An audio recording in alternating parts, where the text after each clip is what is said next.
I think people are fascinating. I love that there is a story behind the story. The journey is amazingly beautiful. Join me on this wild and crazy ride.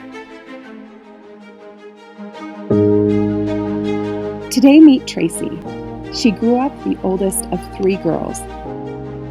She was smart, school was easy for her, and she always received good grades. She had her first job at 14 and learned the importance of always working hard. Today, she shares how she started on a very traditional path, but later decided to live life by her own rules to find even greater fulfillment and happiness. She is intentional with her choices, and when people and things are no longer serving her, she just lets go.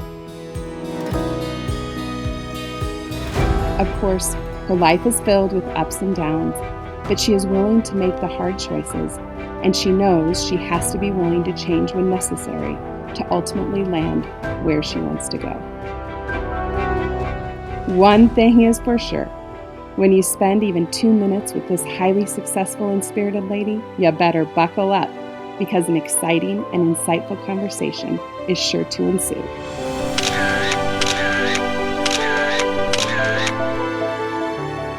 I am honored, really, because I follow you and you live, and part of the reason why I reached out to you as I was making my list of people of who would be perfect to interview is you live a really incredible life. And when you watch it unfold and I watch what you do, I've had you come to my house and put on a party. We'll talk a little bit more about that later. But you live an incredible life. So thank you for being here. No, you're welcome. I'm glad you think it's incredible. You have your CPA, and you are one smart cookie. And so I know you didn't start out at CSU, excuse me, you went to a school in California. Yeah. But tell me how you ended up with your accounting degree, because I love this story. Oh my God, you're so funny. Let's hope I tell it right? No. So I love Colorado, but I am a warm sunshine girl. So I think the whole time in high school, looking at what to do next, there was no career path of like, I want to be a psychologist or something. I have no idea, something that sounded fun and easy. But without a doubt, I was looking at schools out of state. I don't know, maybe I wanted to get away from home a little bit. So I didn't go east, I went west. And I had several schools in California that I looked at, applied to, and ended up going to school for my first year near Pasadena, Azusa Pacific University, small Christian private school, right? And being that it was out of state, it was one of those, we haul out there, mom drives me, we're there, drop me off, whatever. And it's maybe orientation day or something, and go pick up like your classes, get everything done. Well, because I had been from out of state, I wasn't there, hadn't a chance to do that earlier. And so I really didn't have classes yet. I had to kind of last minute get all that signed up for. And of course, I'm in California, and it's a sunny day. And these new friends I have are like, hurry up, Tracy, let's go. We're going to the beach. And I'm like, all right, I got to get this done. I look around, the only table with nobody standing at it to sign up for classes was accounting. So I hurried up, signed up for my classes, and left and went to the beach. I'm like, yeah, this will work. Sure. I'm good with numbers. That's fine. And no, really, truly, that's how I very accidentally fell into the major that I then stuck with. So did a year of it there and came back and went to CSU, but it was easy. It was fine, and transferred right into like the business school. I'm like, yeah, this is good. And that's kind of the story of my life in so many instances, are I just sort of either fall into stuff. I don't think about stuff for very long. I really don't. And if it seems to work and work at the time, I'm like, I'll roll with it. And if it doesn't work, I'll change it.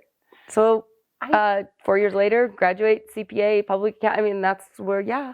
And then you started your career at E&Y. I love that you tell me, yeah, it seemed easy enough, because an accounting degree is not easy. Because I interview those people all the time, right? Like, it's not easy, but for you, and you talk a little bit about that you did get good grades, and you'd shared with me, you just believed that was what was expected.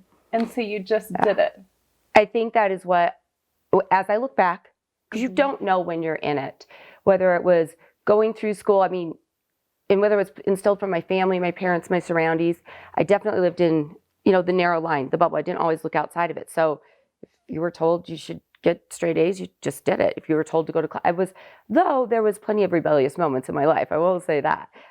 So with the accounting and all that, I just did what I thought I should do. And I thought everybody was doing the same thing. You get out, you start the work, and you realize, oh, not everybody's the same, or not everybody puts the same effort or thought into it. And I think that's when I started to realize, oh, maybe I am a little bit different, and maybe that is a little bit more. But really, I just was kind of rolling with what I thought I should do.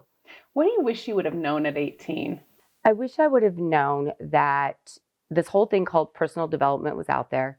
This whole thing of who you are and how people are and how we're different, and whether it's our energies, our love languages, our internal core values, all these things that I feel like I have learned over these last many, many years. If I knew any of that at 18, I think my path would not have been quite as rocky. Mm-hmm. I think I would have learned to, appreciate other people and who they were and how we were different earlier in life, and that it was okay to be Tracy and to be me. Mm-hmm. I mean, because that's kind of my story of how it rolls. And holy cow. And if I'd have known that earlier on, and I think that's where I look now, you talk about my kids, that's my glory. If I see them acting in a way or making decisions or something that's true to them and who they like at an earlier age, I'm like, okay, maybe I can pass that on earlier. It took me a long time to get to that. It's just not, you don't learn that in school. So let's talk about what you're doing now. I think, again, and I love your story from college, because I like you, I think it kind of lays out at 18, you were still that person saying, I'm making this decision today, and we're going to roll with it. And when things change, and you now work for a company by the name of Pure Romance. And so, which is not an accounting company.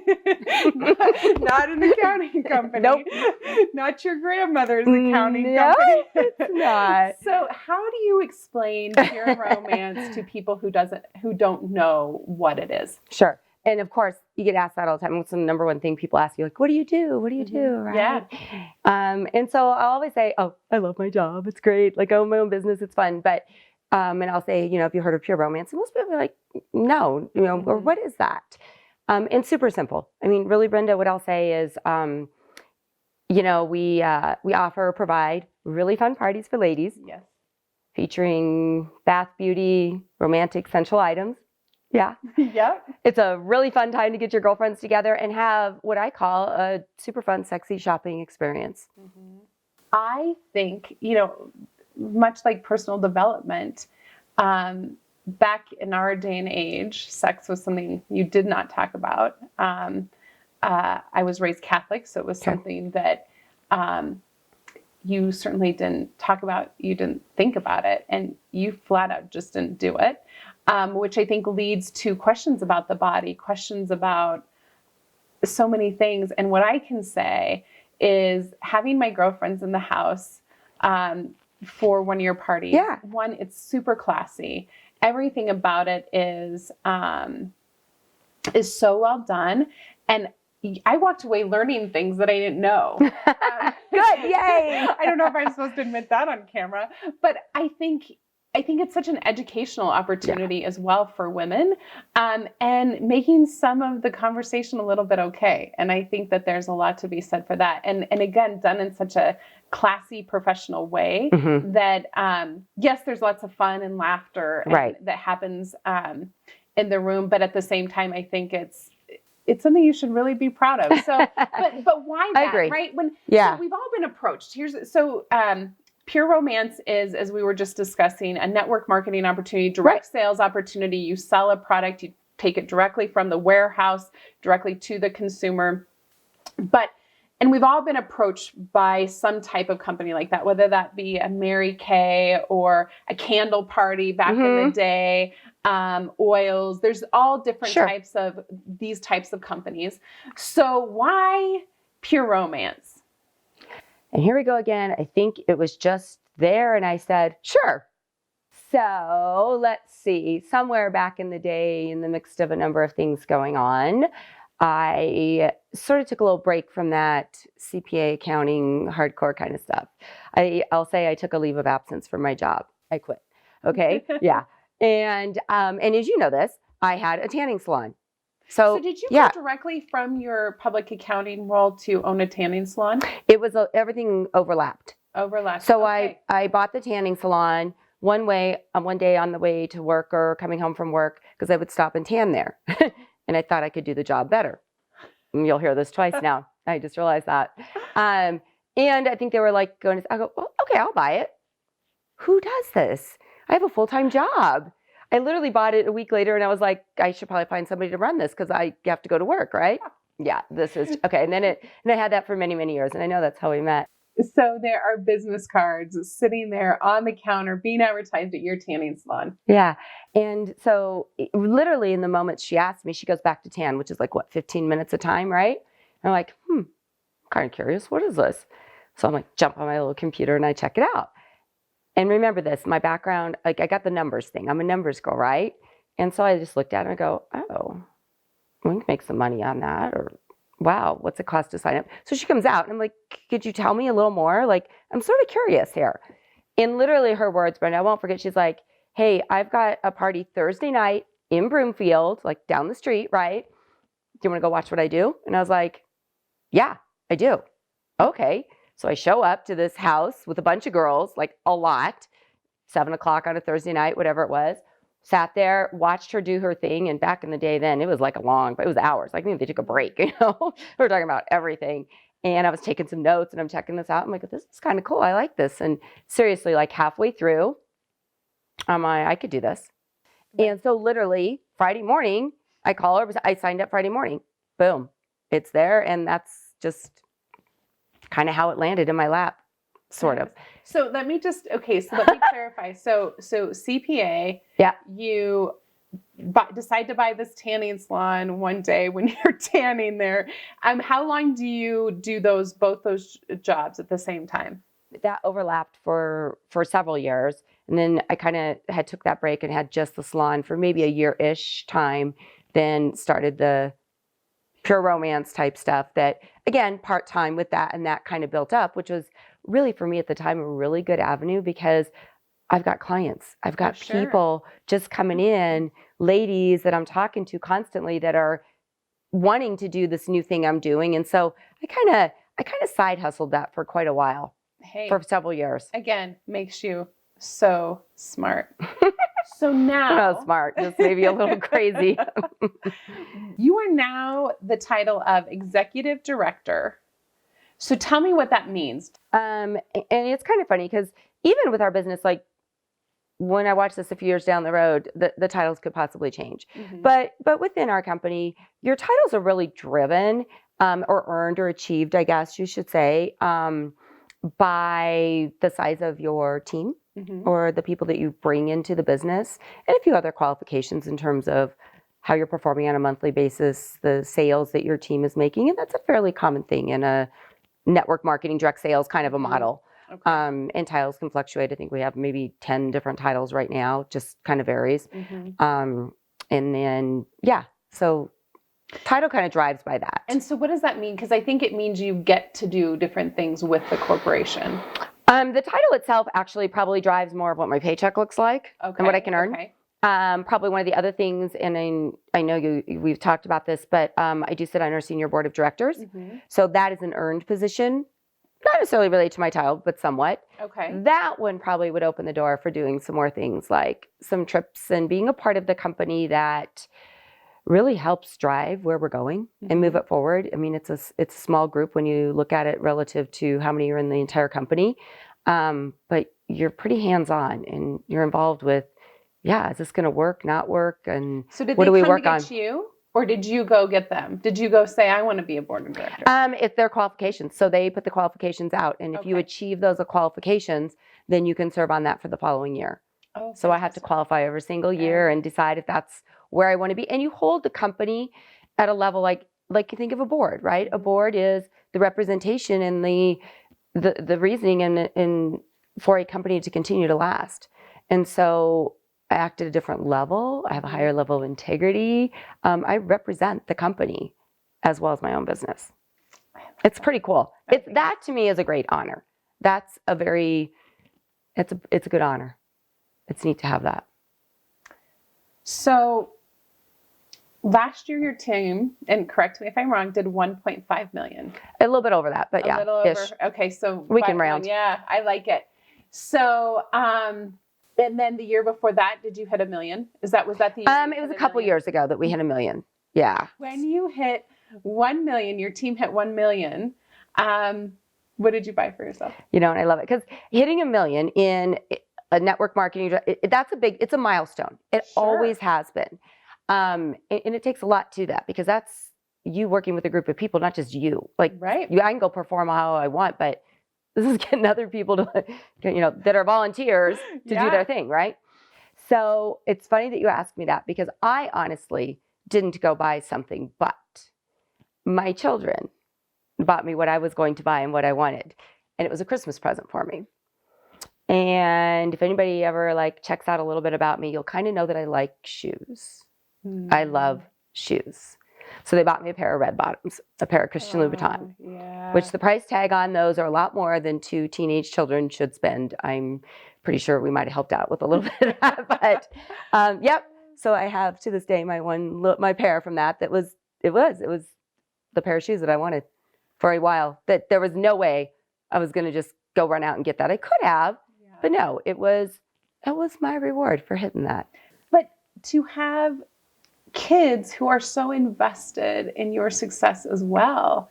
So how do you share that with them? I mean, what are you talking about with them that they are so invested that they know you hit that number and that's their way of celebrating with you because you're right. That's a lot of money, but mama deserves it. So what is it? And to surprise me too. Yeah. That's the harder part is to do something without me knowing. So and to know, that's the more fun. But what do you think? How is this one of those things where you involve everybody? It's something you're talking about. It's something they feel. It's something they have to feel part of it. I would say to a certain extent, whether that's celebrating with you, whether that's pumping you up when you're really not in the mood, whether that's just hanging out, being there, but there was part of them that felt the need to celebrate. So why do you think that is? Oh, I don't know. And I think at that age, my kids grew up with this. This has been many, many, many years. My son was about 3 or so when I started this. Really? Yeah. Okay. So that's quite, you look at that journey, and my son and daughter 8 years apart. Okay. She's older. So that journey of always knowing this.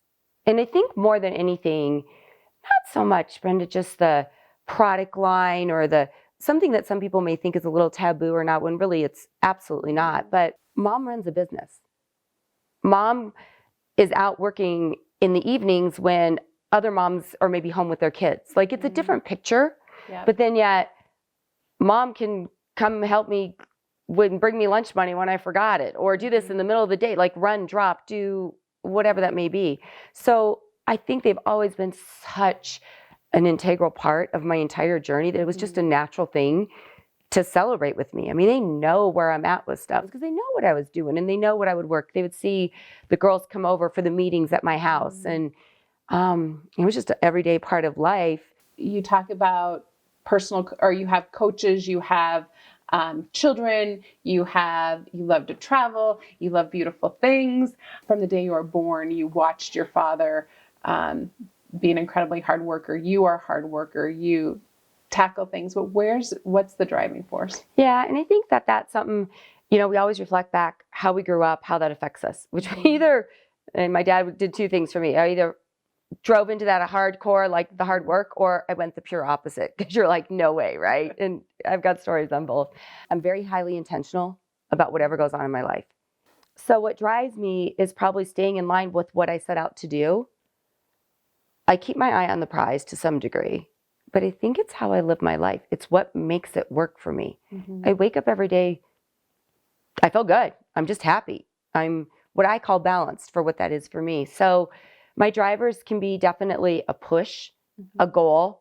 I'm not competitive by nature. I think there's moments where I are, but I look at others that can be in this business that they'll be like, oh, your goal is that? Well, my goal is this. And they'll compete. I don't do that. I might compete with myself. I like to accomplish, and I love a challenge. It drives me.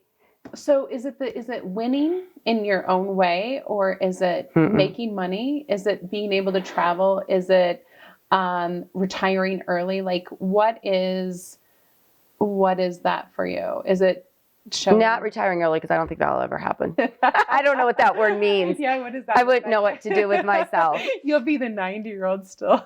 I do. I mean, making money, yes, because I think it's me that's making it. Mm-hmm. I'm in control of what that is. Yep. I have value.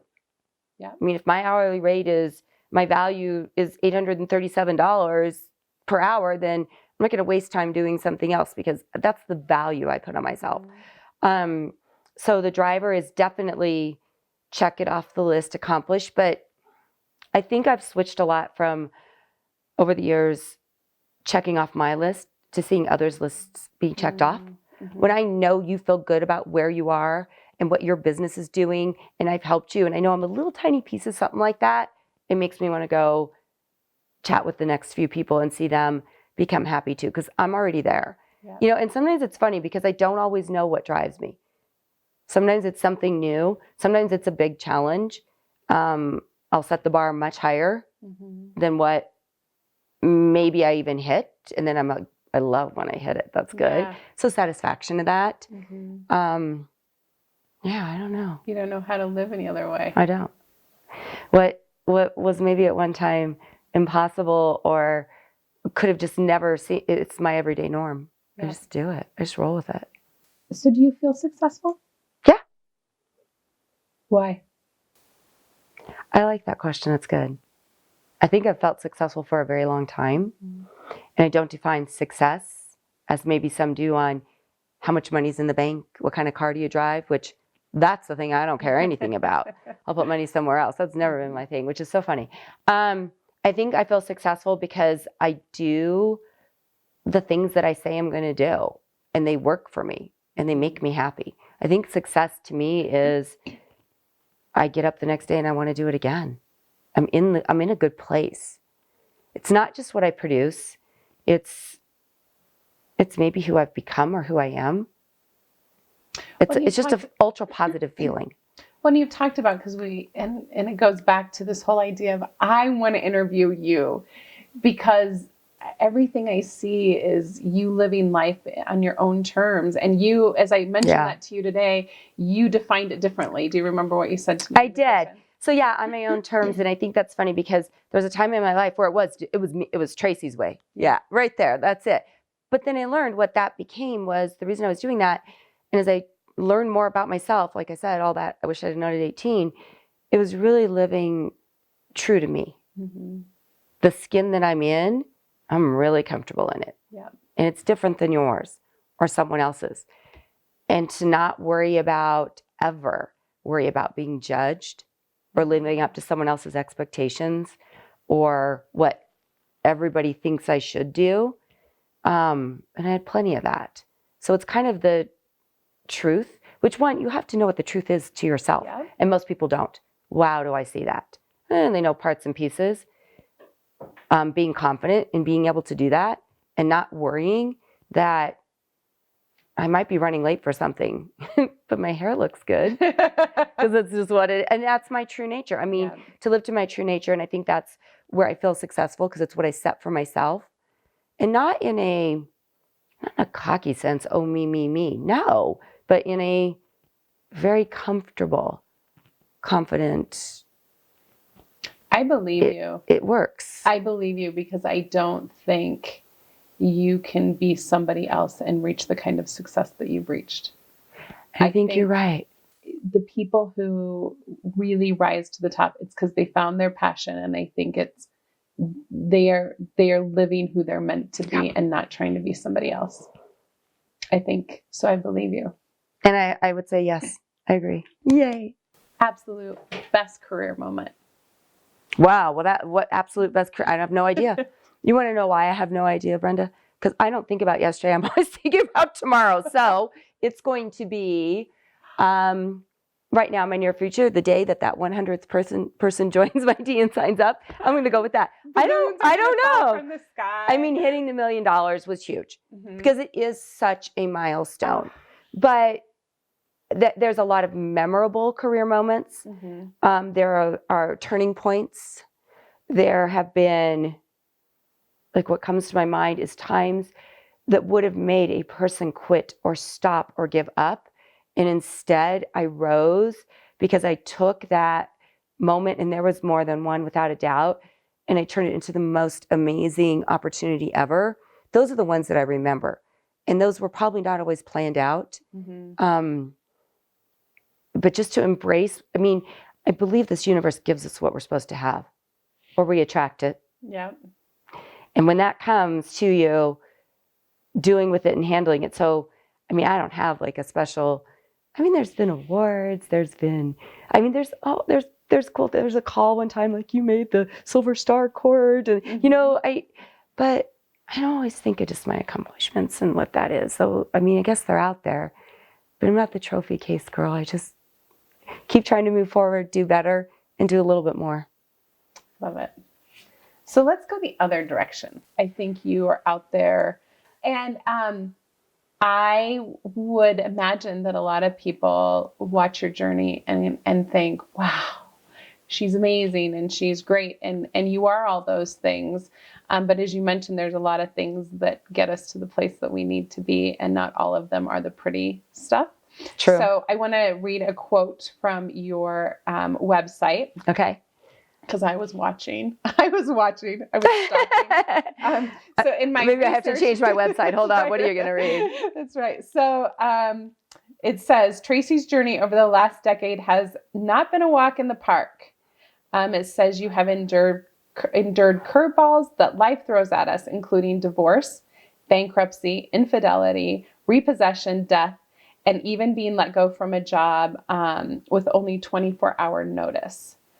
So when you think of all those moments that everyone has in life, they have at least one or two or five of what I just listed out. I have most of those. What has been the hardest for you to overcome? What has been your lowest point? So many things that I think have occurred or happened, and you just sort of have to swallow hard and deal with it. But I'm going to go. So one of my core values, one of who I am, is honesty. And any of those that deal with dishonesty have been the hardest for me. Because I can deal with anything, just tell me the truth. So yeah, infidelity, without a doubt. That's the piece that hits you at the core and can make you feel like, what did I do to deserve this? What did I do wrong? You know, if I look at bankruptcy or a financial situation, I can probably pinpoint what I did wrong. Even the job and being let go because the project ended, that's what it was. It wasn't anything against me. And even in that, I knew I didn't do anything wrong. But when you involve another person, you have to ask, what did I do wrong? And to realize you didn't. Because again, it's another person. So with all those things that were out there, and it's something, I don't know if we talked about this, Brenda, but it just came to my mind. I've become a really good letter-goer. And that means letting go of, could be people, places, things, or objects, but also letting go of that which can beat you up, and it doesn't need to. And I think that's why, I don't know, I guess I've come through, and I don't think about that stuff much, because I don't need to. So so you talk about the good that came from it, which was the learning to let go, right? Like learning to, and sometimes you have to do that too, because I'm sure you've had certain consultants that you've been trying to save and you can't save them, or, it's part of you trying to people book and business, they won't book, right? Like, there are times where you gotta stop looking at this door and look at this one that's open over here, right? We all have those moments of like, why did I stare at this door for so long? What's the bad that's come? Do you feel like you have trust issues? Do you have control issues? Do you have? No. I just don't. Forward. No, I mean, and that's not like to be slight or anything. I mean, I work on myself a lot. I will tell you that, for a good decade or more. I mean, I spend hours a day, and I'm not kidding you, hours a day reading. I read the books, like everything I can tell you that's been an influence to me, and there's like 3 key stories that like move me in my life, and they're from somebody else. They're not my original work. I got a few pieces, but not a ton. But I read, I dive into stuff. If I'm not in the right place, I know which book to pick up. I know which chapter, and man, it just speaks to me. So I'm constantly working on myself and being very self-aware, Yep. which allows me, I think, to give back to whatever is next, and to just the stuff that could hold you down or back or hurt you or keep it reflects so quickly because it's not invited into my life. Yep. And I know what that is, and I know how to just you notice it. Like I can walk into a room that has too much negative energy, I may just turn around and walk back out. It doesn't serve me. Yeah. So I don't know. Those are just things that it's kind of cool. Do you have a voice inside you that ever tells you you can't? Whether that's somewhere from the past, a teacher or a parent or somewhere in you that do you ever go to bed at night or wake up in the morning and think, I can't do this one more day, or I can't reach that 100 number, or I can't walk up to that person. Do you ever have that voice? No. Have you ever had that voice?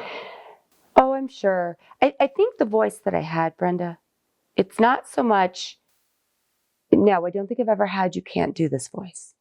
All the voices and influences throughout my life have always been more of you should do more, you should do better, or you're not doing enough versus you can't.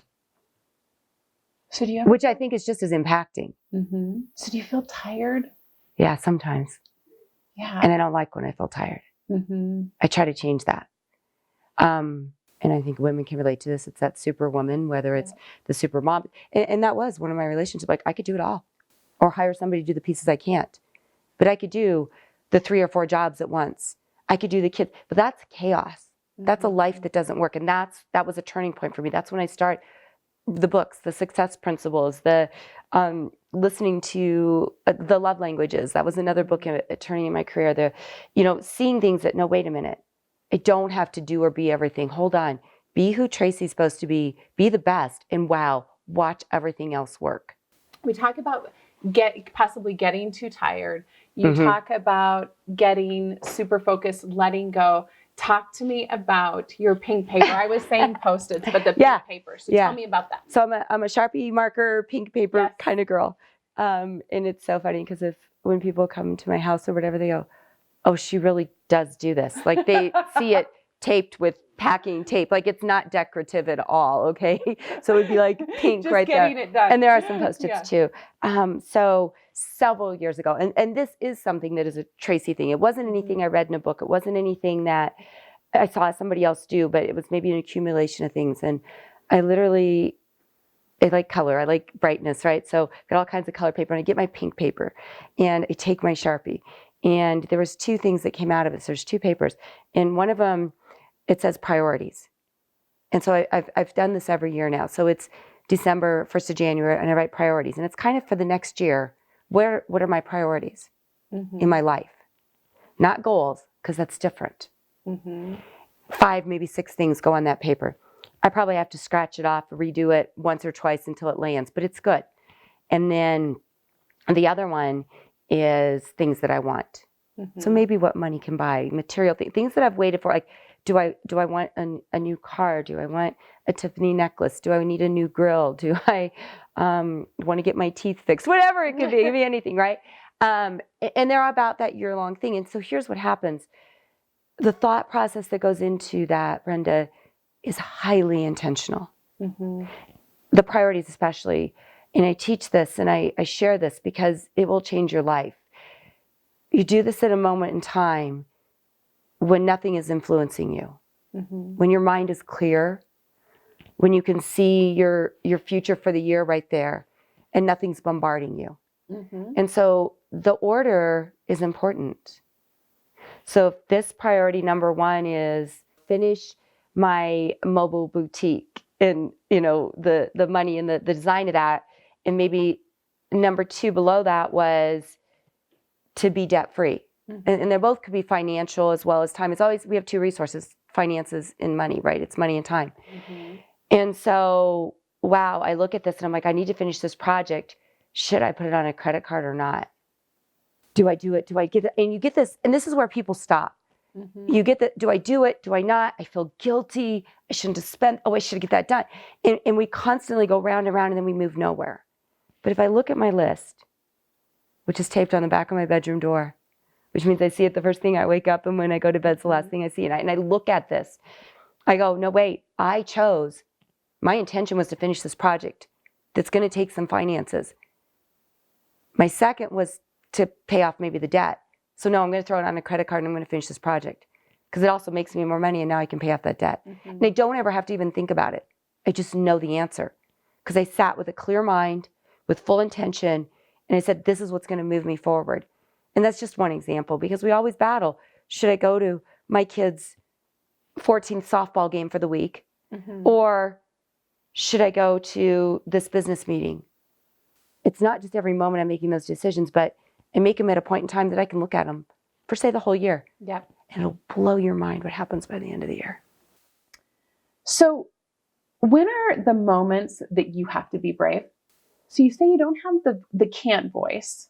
You have to do more. Sure. So when was the last time you can remember swallowing hard and going, I got to do this. I don't want to. It makes me nervous. It makes me scared. But I'm jumping in. Was it that time you jumped off the bungee? Because I watched that video. I watched the bungee video. Was it the bungee video? No, you know what? That wasn't. Okay, so if you've never bungee jumped, just do it. It's so cool. And you can't explain it until you do it. And then right in the middle of it, you know why people do this. I tried to ask the question, why do people do this? And they're kind of like, you'll know right at that point. And they were like, yeah, I did. I knew it at that point, which was better than a split second of my life. Oh, I don't know anything. Meaning I would go do it again, right? Which that's so funny. Where I have to be brave is usually in the hard conversations. It's with a person. You know, that bungee jump was just with myself. My daughter is doing it, who was way braver. I mean, she was going for, I'm like, well, I can't back out now. There was a moment where I was like, oh, no. But it was so fast and so good. But it was only me. Right. It's the conversations, Brenda. That's what goes through my mind. I do care how people feel. I do care how I come across. It's that conversation that could be taken wrong, taken to make me look like I'm the messenger. Or all those are the hard ones. That's where I have to be brave and I have to trust myself enough that I will use the right words, that the person's ears will hear me the way I want them to. And that no matter what comes out of it, and you know, I've thought through all those, any one of them, I'm ready to handle the next step. That's where I feel like I have to usually be brave because I'm affecting someone else, not me. So what is it you do to make yourself do it, to tell yourself you can? Oh, I talk to myself a lot. A lot. Especially when somebody's in the other room. Mom, I can hear you talking to yourself again, right? So what do you do? What are the conversations you're having with yourself? What are the activities you're doing that help you be brave? I mean, honestly, Brenda, sometimes I will consult with a person and then in my inner circle is short, it's small, okay? When I need to, like I need to bounce this off of you or in the way of doing what I'm saying. So I'll practice a little bit. Like I'm a quick thinker. I can feel pretty good about anything I say I do, or I'll take responsibility for what comes out of these lips. But I know when I have to really put some thought into something I need to be brave about and have the courage to do it. And I know these moments, I can think of them through my mind and many a times, because I would say those are the ones where most people just wouldn't do anything. But I know it matters. And it doesn't matter usually for me. It matters either for the person I'm talking with or others around. I don't ignore things. I take responsibility. I really, really do. And so I think a lot of practice and just some thought, just rehearsing in my mind and making sure that I'm coming from, that I'm sitting where you're sitting. I'm sitting next to you as I talk to you, not across from you. That I want to feel what that feels like, but does it still work? And then when I get done, I'm like, oh, that went really well. Wow. Or that was really body. And a lot of times I'm looking for buy-in to, okay, because we want to grow and move forward. And not everybody all the time is open to growing. I don't ever call it a lesson. I call it an opportunity, like a learning or growing opportunity. That's how you see it. So what happens for you if the scary part is the conversation and then the conversation doesn't go well? How to get yourself back in it? It's a lot of practice. Yeah. The more you do it, Mm-hmm. the less attached you are to the outcome. Mm-hmm. Favorite thing ever. It's really easy to say, don't get attached to the outcome. Don't worry what somebody says. When you're like, days of building up, do I even dial the phone? Yeah. But that's also a huge part of network marketing. It's talking to people and not knowing that they're going to say yes or no, Mm-hmm. or no, not now, or no, not today, or why are you calling me? I don't even know you, or what? I don't know. So I feel like somewhere in life, we go from being these little kids that have to learn to walk and all that, and how many times you get up and you fall and you get up and you just keep going, Yeah. to somewhere where we get pushed down. Mm-hmm. And we're kind of taught it's not okay to fail, or okay to like only do it if it's going to work. And I don't know where that came from, but it's so wrong. And then we try to reverse that older, as we are now, in life and business and stuff. If I was worried about how many people a day didn't listen to me, told me no, or laughed as I walked away, I probably wouldn't be sitting here. Well, what's one thing you do for yourself every day? Because I think you have something you do for yourself every day. Do you do anything do you meditate? I think we kind of laughed when we both said it.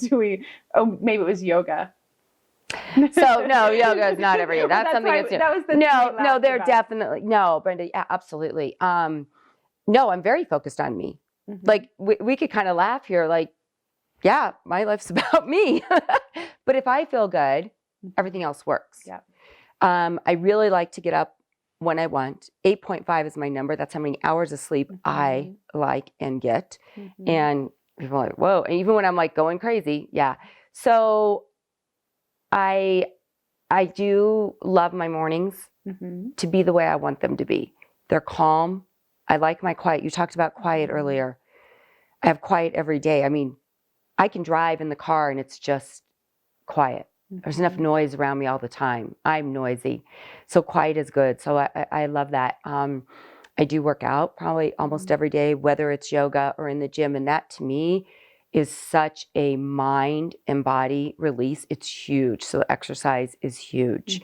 I do focus on taking care of myself and doing the things that make me as a person, as a woman, feel good and centered again and grounded. When people look at you or spend a short amount of time with you, what do you want them to see? I like people to see me as real. And I say that because sometimes I can initially come across, or someone can think, that's not real. She's just putting that on. Or does she really always have that much energy like this?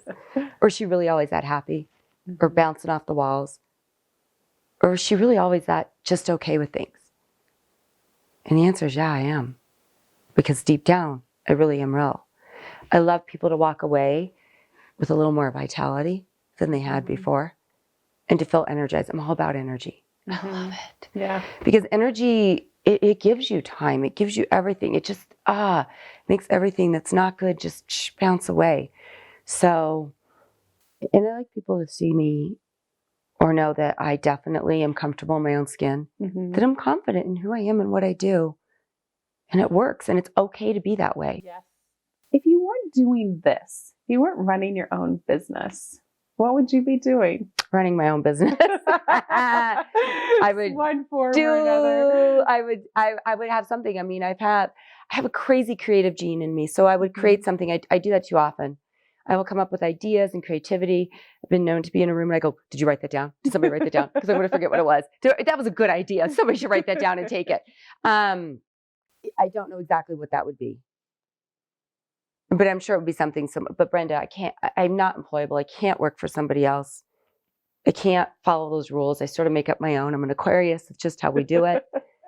And by tomorrow, I would have a job, a new answer for you, and I'd have something started twice. This does not surprise me. I loved when you told me I don't have a great memory because I'm so busy, like moving forward. That I What's today? That's right. What happened yesterday? I'm not sure. So what grounds you? What keeps you? So you talk about because I'm always up in the air. You talk about being real, But you are an incredibly beautiful, successful, hard driving woman. What keeps you grounded? And I am very grounded. And I always have been. I think that is one of my natural like energies. I am grounded. Mhm. Like, you don't want to fight with me because I'm so calm.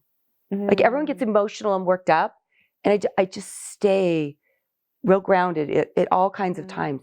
How, why? So I think part of it has to be somewhat natural. It's practiced. You're smart. I just think breathe it smart in. people are- Yeah, maybe. Mhm. I don't lead always Mhm. with the heart or the emotion. I'm a Mhm. thinker. Mhm. So that's, if you look at ENTJ, like you look at I have the thought in it. I think it's practice though. It's that intention. God, I have to go back to that Mhm. at the beginning of the day, at the end of the day, through some meditation.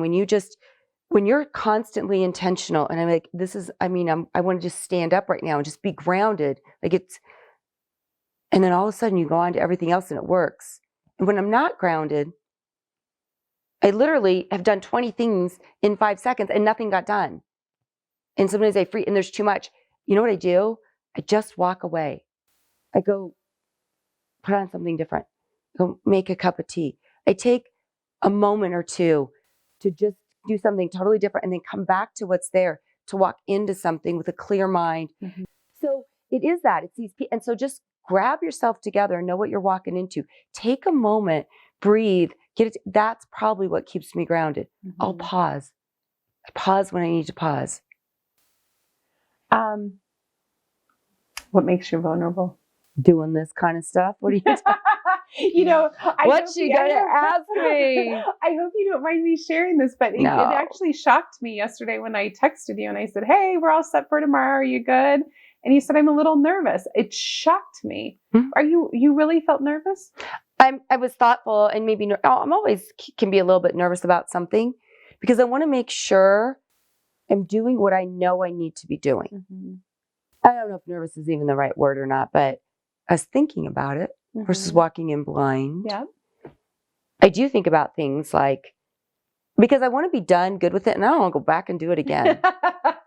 And that's really where I am with stuff. Like, I love to check stuff off, finish it, get done, and move on to the next because I'm always looking for something new. I love that. It's that side of me. And just to be conscious of what's going on. And if I put that thought in my mind, because I'm like, you know what, Brenda, we really haven't talked in a while. We got this thing going on, and hey, are we still? I'm not gonna worry about this and all these little. I'm like, yep, that sounds good. Okay, yeah, here we go. Well, that's what I was thinking too when I texted you yesterday. I thought, well, we put this on the calendar. I hope she put it on the calendar too. It's on my calendar. I will. But I think it works. That's the integrity, that there's no doubt. I'm like, yep, it's there. Now, if it wasn't on the calendar, we would have a problem, but it's there. We're good. So anybody who's watching this, the ladies in Pure Romance, anybody else who will see this who needs a moment of inspiration. Sure. What do you want people to take away from your story? Oh, gosh. Want them to be able to, what piece do you want them to be able to take and to be able to use in their own life? I think it's great. And it's funny, Brenda, because I'm just going to have to say this. I oftentimes don't even think I have a story. And yet you're looking at me like, you got to be kidding, right? Yes. So to answer that and say, wow, this is the piece you need to take from my story because I rose up from this, or I conquered this, or I got through that. I think it's any piece. If you listen and there was one sentence that you went, oh, I could do that, or that's me, I guess that's what I want you to take away. Mm-hmm. So it wouldn't be the same thing for everyone. It might be, yeah, it's okay to not do everything. It might be, I could get through this relationship or situation. Or it's okay to close that door and never look back. It's okay to let go. Mm-hmm. Gosh, I wish people would take letting go away. It's okay. Let go of that which does not serve you. That you're holding on to that's holding you back. Mm-hmm. Practice letting go. Practice not worrying about a rejection. Yeah. Be detached because it's you. Because you know what? You have something to give. And the next person over here is waiting for that. But if you can never get over there, they miss out and so do you. Yeah. Keep moving. Love that. So last question Sure. is, when your time comes to an end, what is the one thing you want to be sure said about you? Meaning, how do you behave in your life that at the end of your time here, somebody will absolutely say about you? What do you want to make sure that is? I would love for people, and individually, not collectively all saying the same thing, to say that I had some kind of impact on their life. Mm-hmm. There was one, and this is my favorite thing, if I walk away, I want somebody to be like, yeah, something about her, or what I said, or who I was, or what I did, or what they noticed meant something to them and gave them the courage to go forward. Mm-hmm. Because I know for me, I see so many tidbits. Like, some people try to be a large influence or a big impact, and I'm not that. I'm the small one. One little thing, if I never saw you again for the rest of my life, Brenda, I want to know that I left you with something positive that mattered to you, even if it was just for a moment. So I guess you could call that maybe inspiration or confidence or courage, just that acknowledgement of it. Yeah. All right. We're done. Good stuff. Good stuff.